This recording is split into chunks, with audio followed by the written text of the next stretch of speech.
If you remember in the previous video, we did mention that urine formation involves two big processes where ultrafiltration will happen in the glomerulus and the Bowman's capsule, where substances are forced out of the glomerulus into the Bowman's capsule.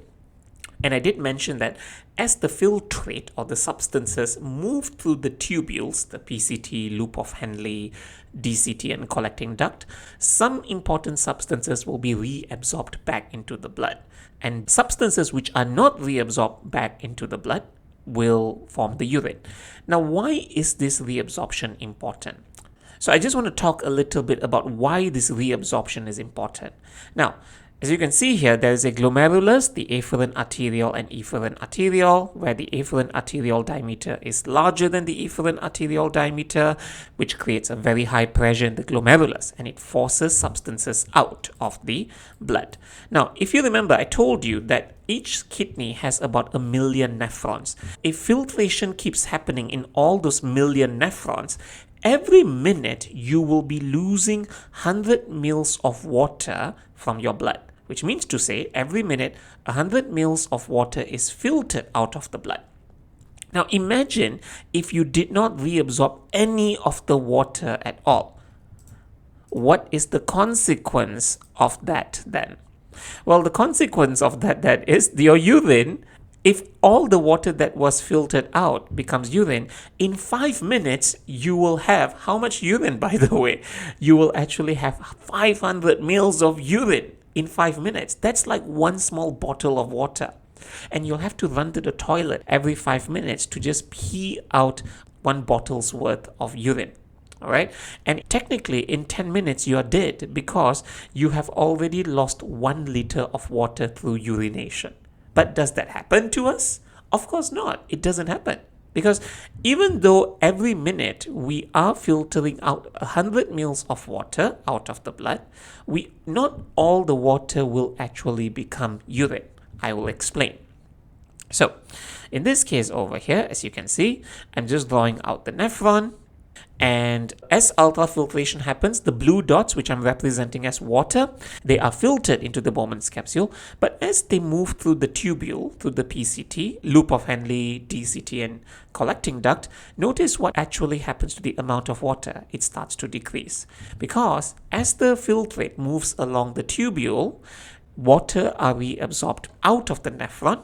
I just want you to focus at the end of the collecting duct. Look at the amount of water there. It is very little.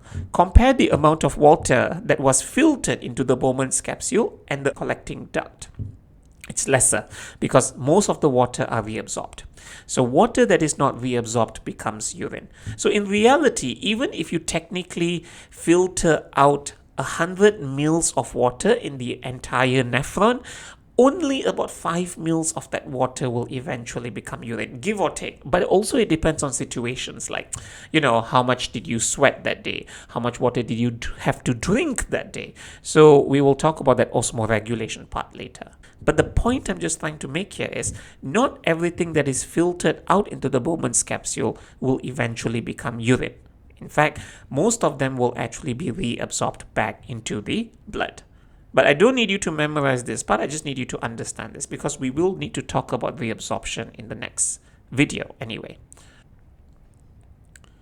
But before we talk about how this selective reabsorption happens, we have to then look at this overview of selective reabsorption. Selective reabsorption here just means that the liquid, the substances inside the tubules are reabsorbed back into the blood. Selective means that not everything is reabsorbed.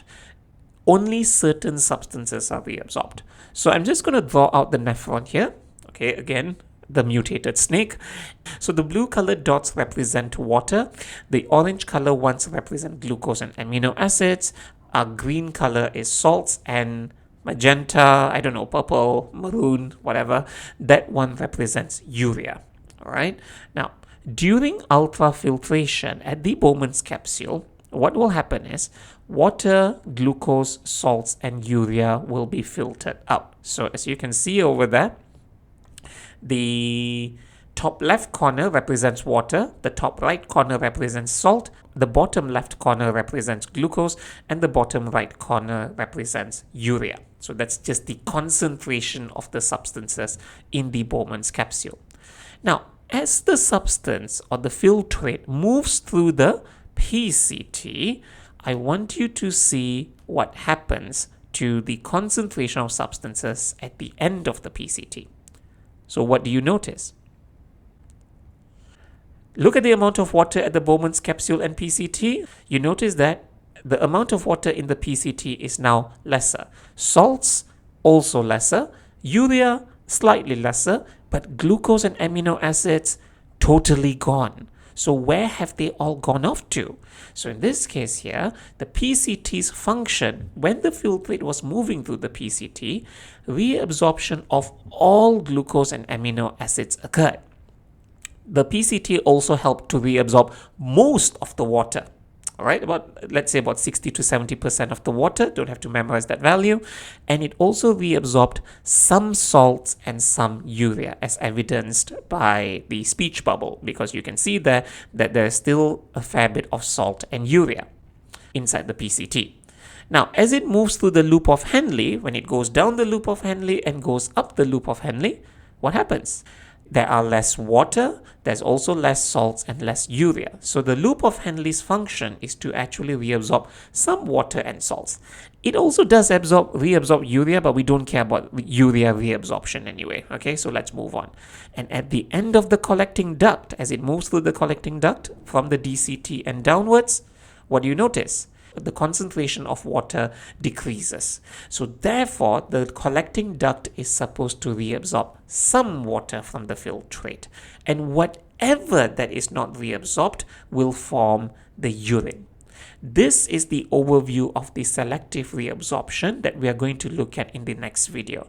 So in the subsequent video, we are going to focus on how the PCT reabsorbs all the glucose amino acids, how it reabsorbs most of the water, and how it reabsorbs some of the salt.